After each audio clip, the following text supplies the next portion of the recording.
Hello दोस्तों।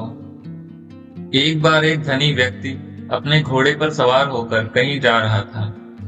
रास्ते में एक जंगल पड़ता था। वहां पहुंचते पहुंचते धनी व्यक्ति को रात हो गई।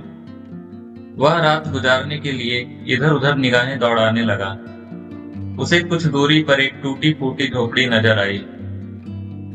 वह झोपड़ी वाले के पास जाकर बोला, मैं एक व्यापारी हूँ, शहर जा रहा था, रास्ते में रात हो गई।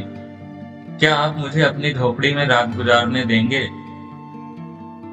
उस व्यक्ति की बात सुनकर झोपड़ी वाला बोला, आप आराम से मेरी झोपड़ी में रात बिता सकते हैं, लेकिन घोड़ा आपको झोपड़ी के बाहर ही बांधना होगा। ठीक है, कोई बात नहीं, मगर कोई जंगली जानवर आकर परेशान ना करे। ऐसी जगह जरूर हो, सेठ बोला। हाँ हाँ, क्यों नहीं। अरे आपके घोड़े से मेरी कोई दुश्मनी थोड़ी है। मैंने पालतू जानवरों को पालने के लिए एक बड़ा बना रखा है। वह चारों ओर से जंगली झाड़ियों से घिरे होने के कारण बिल्कुल सुरक्षित है। अपने घोड़े को आप उसी में बांध आए। हाथ के इशारे से झोपड़ी वाले ने उस सेठ को अपने जानवरों का बाड़ा दिखा दिया। बाड़े में घोड़े को बांधकर सेठ झोपड़ी में चला गया और रात भर आराम से सोया। सुबह उठकर जब वह बाड़े में से अपने घोड़े को लेने गया तो उसे घोड़े की पूंछ गायब मिली। घोड़े की पूंछ को इस तरह गायब देखकर उसे बड़ा आश्चर्य हुआ। घोड़े की पूंछ आखिर कौन ले गया, वह मन ही मन सोच रहा था। तभी उसे एक कटीली झाड़ी में से घोड़े की पूंछ उलझती हुई नजर आई। वह समझा कि घोड़े की पूंछ किसी प्रकार झाड़ी में फंस गई होगी और उसे छुड़ाने की कोशिश में ही घोड़े द्वारा झटका मारने से उखड़ गई होगी। घोड़े की यह हालत देखकर वह बहुत दुखी हुआ। वह बड़बड़ाता हुआ झोपड़ी के मालिक के पास जाकर गुस्से से बोला, अरे ओ, इस ठहराने से तो यही अच्छा था कि तू ठहराने से इनकार कर देता। क्या हो गया भाई, मेरी भलाई का बदला इस प्रकार ना चुकाओ, झोपड़ी के मालिक ने दुखी होते हुए कहा। हुआ तेरा सिर, मेरे घोड़े की कितनी सुंदर पूंछ थी, देख उसका कैसे सत्यानाश हुआ। शायद मेरे घोड़े की पूंछ को काटने के लिए ही तूने यह कटीली झाड़ी का बाड़ा यहाँ बनवाया हुआ है। मैं तो न्यायाधीश के पास जाकर तेरे ऊपर मुकदमा दायर करूंगा। वह सेठ इस प्रकार कहकर अपने बिना पूंछ के घोड़े पर सवार होकर चला गया। न्यायाधीश बहुत पाखंडी था, सदा धनवान व्यक्तियों के पक्ष में ही अपना निर्णय देता था। न्यायाधीश का नाम सुनते ही झोपड़ी वाला भयभीत हो गया। हे ईश्वर, नेकी करके मुझे तो मुसीबत उठानी पड़ रही है, मन ही मन सोचता हुआ वह आने वाली मुसीबत की प्रतीक्षा करने लगा। शाम को न्यायाधीश की अदालत से सुबह के लिए बुलावा आ गया। वह सुबह थके कदमों से न्यायाधीश की अदालत की ओर चल दिया। रास्ते में वह सोचने लगा कि अब काजी मुझे जरूर सजा देगा, इसलिए क्यों ना उसे मजा चखाया जाए।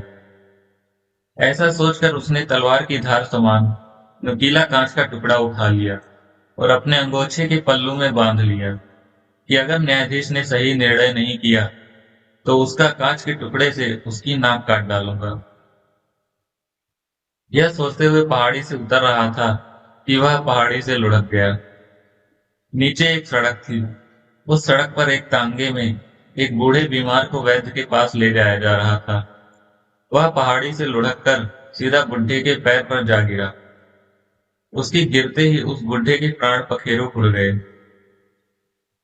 बुढ़े के लड़के भी उसके साथ थे। उन्होंने उस झोपड़ी वाले को पकड़ लिया और बोले, मनहूस, क्या तुझे दिखाई नहीं दे रहा था? हम तो अपने पिता का इलाज करवाने वैद्य के पास ले जा रहे थे। तू यमदूत के समान कहां से आ पड़ा और हमारे पिता के प्राण हर लिए। हम तुझे न्यायाधीश के पास सजा दिलवाएंगे। सत्यानाश न होकर सवा सत्यानाशी सही। मैं तो न्यायाधीश की अदालत में ही जा रहा था। दिल ही दिल में झोपड़ी वाला बड़बड़ाया और अपने अंगोछे में बंधे कांच के टुकड़े को टटोलकर देखने लगा। अब तो मरे हुए बुढ़े के लड़कों ने अपना तांगा न्यायाधीश की अदालत की ओर मोड़ लिया और बड़बड़ाते हुए झोपड़ी वाले को गालियां देते रहे। न्यायाधीश के अदालत में पहुंचते ही झोपड़ी वाले पर सेठ वाला मुकदमा शुरू हो गया। तभी बुढ़े के लड़कों ने अपनी पूरी कहानी कह सुनाई। यह सुनकर न्यायाधीश ने झोपड़ी वाले को गुस्से से घूरा। न्यायाधीश के घूरने से वह डर से कांपने लगा और अंगोछे में बंधे कांच को टटोलकर देखने लगा। अंगोछे में बंधी वस्तु को टटोलने का मतलब न्यायाधीश अच्छी प्रकार जानता था।